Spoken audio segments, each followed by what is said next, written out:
En los tiempos del ruido, una serie semanal en Bitácora con el historiador Germán Mejía Pavoni.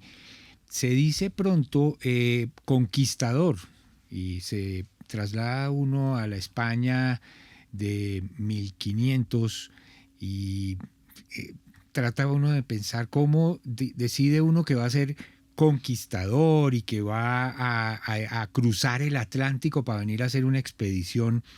Eso aún hoy es difícil. En aquella época pues tenía una cantidad de dificultades inmensa. Germán, bienvenido a este capítulo. José Vicente, un gusto, como siempre, estar acá. ¿Cómo se organizaban esas expediciones de exploración y conquista? Me imagino que no solamente había que financiarlas, sino convencer a un mundo de gente, venga, vámonos, y Claro, cuándo volvemos, no sabemos. claro, ¿Cuánto? claro. Era duro, ¿no? Era duro. Además, la idea que nosotros tenemos es que esto era un relajo, que aquí lo que vinieron fue un poco de ladrones que se montaban en un barco y se venían para acá.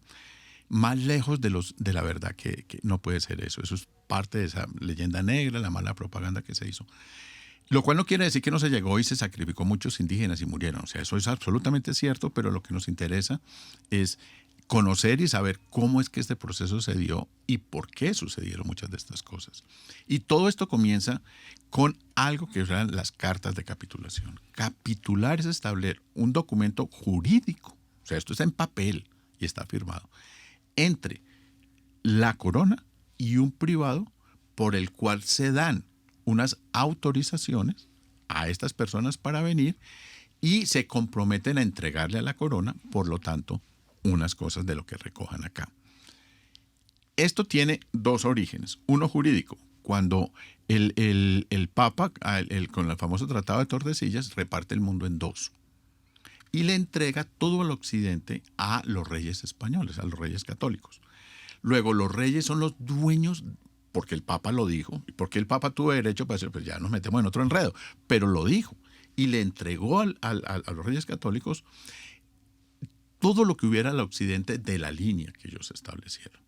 Por lo tanto, Al oriente a Portugal. Y al oriente a Portugal. Entonces, cualquier cosa que pudiera suceder al occidente, tenían que consultarlo con los reyes porque ellos eran los dueños. Este es el origen jurídico. Ahora, el origen como experiencia ya de conquista es Canarias. Canarias es fundamental porque fue la escuela de muchas cosas de las que van a suceder después con América. Entre otras, Canarias resulta fundamental porque el viaje a América tiene unas condiciones. Uno dice, no, ellos montaban en un barquito y se venían acá. El problema es que tú te montas en un barquito y si te vas, puede que nunca regreses porque es que los barcos eran de vela. Y resulta que los vientos soplan de acuerdo a corrientes de aire. Entonces, un piloto no solo conoce el mar, conoce el viento. Y para poder pasar a América, y es uno de los valores de Colón, y es que él no solo supo venir a las Antillas, llegar a América, sino regresar. Era más difícil regresarse. Claro, y reconocer eso. Que uno de los grandes problemas para rodear a África, para conocer el Índico, que fue fundamental en Portugal y aún para España en algunos casos, era los viajes de regreso. Ningún marinero se te va a subir a un barco que tú no le garantices que vuelve. Claro. O sea, es que es muy loco, pero es absolutamente obvio. Además, Germán, creo que eso depende incluso de las épocas del año. No en cualquier mes se puede ir y volver. Entonces, ¿de dónde salen los viajes para América? De La Gomera, de una de las islas de Canarias. Porque es que el viaje es circular. Depende de la época del año, que es comienzos del año vienen por el sur. Digamos, o sería el Atlántico, el centro, pero hacia el sur. Parten de África realmente. Llegan a las Antillas. ¿Y por qué el regreso es por el estrecho de la Florida? Porque la circulación de aire hace que regresar por la Florida sea fundamental. O sea, no se podían regresar por el mismo camino que volvieron. No, porque no soplaba. Soplaba en otra dirección. Claro. Entonces, ¿por qué la ciudad de San Agustín en el norte de Florida tiene el primer fuerte en territorio norteamericano construido? Pues para vigilar los piratas que están en todo lo que son Bahamas y todo eso, para que la flota pudiera regresar a España. Piratas ingleses, franceses y holandeses. Y de todos, eso todo el mundo se metió ahí. ¿Por qué? Porque los españoles sacan el dinero, sacan la plata, y resulta que los piratas son los que se quedan con ella. Claro. Que se quedaron con mucha, pero no con toda. Ahora, Germán, estos expedicionarios a veces ponían plata de su bolsillo, Siempre. pero o la corona nunca ponía plata. Muy poquita, solo cuando Solo a ellos... Colón. No, y sí van a invertir en algunas, pero son como accionistas. Ellos le meten plata a unas expediciones y esperan obtener resultados. Pero entonces, para contarte, entonces, la escuela va a ser Canarias. En Canarias de Canarias se va a conocer la ruta, de ahí va a salir los viajes, pero en Canarias, que se va a convertir en una isla, en islas donde se produce caña y es azúcar, se van a tener las primeras experiencias en lo que va a ser la esclavización de indígenas y en ponerlos a producir. O sea, Canarias es una parte importante en este proceso y fue anterior al descubrimiento. Y lo que más va a salir de ahí también son las cartas de capitulación. Los que van a conquistar Canarias vienen con unos contratos con el rey que les autoriza a tener tales cosas, explorar tales islas, quedarse con tales cosas de las islas, y usted como señor, yo le estoy dando a usted eso, usted me devuelve a mí. Hay algo muy importante, y es que los reyes católicos en este momento, sus principales enemigos son la aristocracia y la nobleza de la península ibérica. Y lo que ellos no van a permitir en América es que se arme una aristocracia autónoma en América. Sí, porque sería otra vez otro enemigo. España, con 1000 años hacia atrás, lo que se ha ido llenando con las ciudades son fueros. O sea, los derechos de las ciudades a las que no podía ir la monarquía contra eso. Y ellos no van a aceptar que en América hayan fueros. Eso es muy importante. Entonces es fundamental. Entonces, Canarias va a ser el gran laboratorio. Uno de los resultados de ese laboratorio fueron las cartas de capitulación, o las cartas de instrucciones, un contrato por el cual el rey que tiene el derecho, los reyes que tienen los derechos, le conceden, autorizan a unos privados para que exploren. Y eso queda por escrito. Ahora, en los apuntes para esta conversación que nos preparó Gustavo Rincón, veo que hubo un personaje importante que era Fernández de Lugo, Claro, que entonces, tiene que ver con Santa Marta y con Bogotá. ¿Por qué? Total. Entonces, que es uno de los buenos ejemplos. Pedro Fernández de Lugo va a ser uno de los contratistas en Canarias. Él tiene varias de las islas en Canarias. Fundamentalmente él tiene La Palma y tiene otras. Y eso le da lo que tú quieras. Ahora, él no va a renunciar a eso, sino que va a negociar con el rey. Y le dice, yo le devuelvo esto o unas concesiones si usted me concede una capitulación para Santa Marta. Pedro Fernández, es una dinastía, Pedro Fernández de Lugo, su hijo Alonso Luis de Lugo va a venir aquí a Santa Fe después.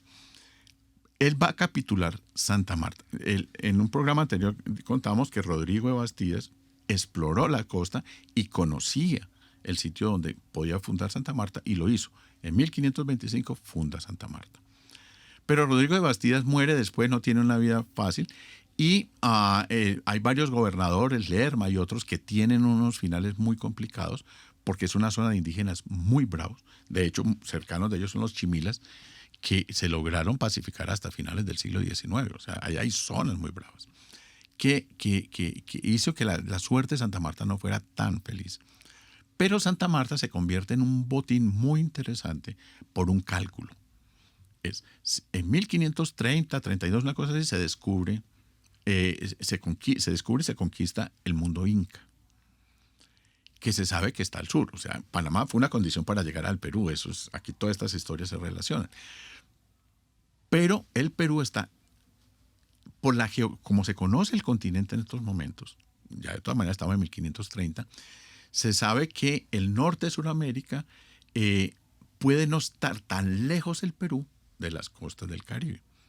Todavía no se ha descubierto las distancias reales que eso supone. Entonces Pedro Fernández de Lugo hace un contrato con el rey y le dice, mire, yo pago las naves, yo pago personas que vengan en esas naves, yo hago, porque a su vez el capitán de una de estas expediciones subcontrata. Entonces él se asocia con otros capitanes, otras personas que tienen capital y se asocian en la expedición. Esto es una empresa por acciones, por llamarlo de alguna manera, y así va a funcionar. ¿Cuándo es que tú ves que funcionan las acciones? Cuando repartes el botín. Otro día les cuento yo eso. Pero él se trae una cantidad de personas bajo una promesa, y es, ustedes llegan allá, si usted fue un inversor, usted va a tener unos derechos. Si usted no tenía ni 5 y se viene en la expedición, pues usted va a tener que ser un peón y va a tener que trabajar a otros. Entre ellos va a venir Gonzalo Jiménez de Quesada, que él es el segundo de la expedición, pero bajo Pedro Fernández de Lugo. Llegan a Santa Marta y Pedro Fernández de Lugo va a hacer dos cosas automáticamente. Parece que en la carta de capitulación, en ese contrato que hace dos convenios con los reyes.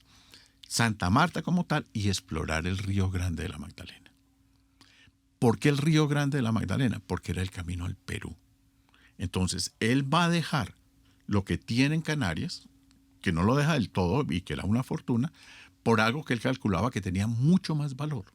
Y era controlar la llave de acceso al Perú. ¿Por qué? Porque se sabía que era un río muy caudaloso que desembocaba al Caribe y que venía del sur. Claro, él pensó que de pronto llegaba, claro, que nacía en el Perú. Claro, ahora, para esos momentos en que él llega, ya ha habido varias expediciones que han salido por Pedro Heredia desde Cartagena y que han llegado a lo que hoy es Tamalameque, en fin. Ya se conocía un pedazo en las sabanas del Pero Caribe. Todavía había mucho trecho por conocer. Pues apenas empezaban. Entonces, ahí va para ir. Entonces, cuando el gobernador, que es Pedro Fernández de Lugo, es el que tiene los derechos de conquista. Luego, cuando Gonzalo Jiménez de Quesada llega aquí a Bogotá, llega como teniente gobernador de Pedro Fernández de Lugo. Luego, quien es dueño de este territorio es Pedro Fernández de Lugo, que es parte del enredo de la historia de Bogotá. Increíble, y ese nombre nadie lo asocia con Bogotá. No, y no está, pero y lo más importante es que se olvidó en la historia común, en la memoria, que estos eran contratos de descubrimiento y conquista y de poblamiento. Contratos, y eran inversiones, y eran inversiones en dinero, o sea, inversiones enormes. Muchas veces se compraban o se alquilaban, se compraban los barcos, pero a contratar marineros, con las vituallas necesarias para un viaje de 3 meses o 4 y a los sitios donde llegaban. Traer los caballos, traer las personas que van a estar ahí cuando eran viajes de conquista, porque ya los de colonización van a ser a otro precio, pero es básicamente el mismo principio. Eso valía una fortuna. Luego, lo que tú estás haciendo es invertir. Y tú haces un cálculo como una persona. Por alguna razón en España tú eres un hijo segundo de familia o cosa por el estilo, que no tienes mucho futuro por el mayorazgo. Y dices, pues yo me voy para la América. Me voy para la América es que si yo tengo dinero, voy muy bien a América. Si yo no tengo dinero, vengo a hacer la América.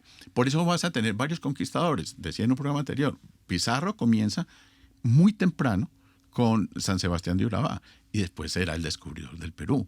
Pero pasarán casi 20 y pico de años entre lo uno y lo otro. Mientras hacía el curso. Hizo el curso, se entrenó y fue capaz de armar la expedición. Claro. ¿Qué iba a decir? Que el conflicto de Pedro Fernández de Lugo con Mendoza. Mendoza le dio el pulso en el río La Plata. Sí, claro. Eso él cogió para Santa Marta. Sí, claro. Pero bueno, ya paso por delante. Sí, yo creo que no.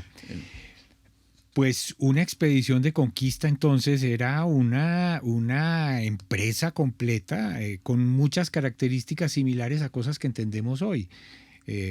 Hoy en día hablamos de APP, alianzas público-privadas. Es literal, es una manera. Se llamaban capitulaciones. Sí, suena chistoso, pero es básicamente lo mismo. Y venían varios que habían puesto plata, listo, eso es una empresa, Claro, eso es una claro. cooperativa o una empresa por acciones. Y todo esto para decir, no es que no hubo un maltrato y no hubo una matazón y todo esto, pero esto se ocurrió de manera ordenada.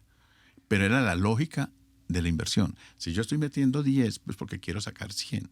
Claro. Y en esos 90 de diferencia, paso por encima de mucha gente. Sí, claro. O sea, esto fue sangriento.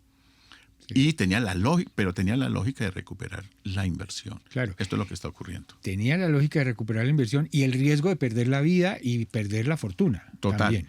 Pero queda algo detrás de todo esto. Quien finalmente es el gran dueño es el rey. Porque él es el dueño de la APP. O sea, y él es el que pone las condiciones y lo va a vigilar. Entonces se va a montar una burocracia muy temprano, la Casa de Contratación, por ejemplo, o el Consejo de Indias, en Sevilla, muy temprano para controlar todo este proceso. En los tiempos del ruido, una serie que todos los jueves está en Bitácora con el historiador Germán Mejía Pavoni. Germán, gracias y hasta la próxima. José Vicente, hasta la próxima.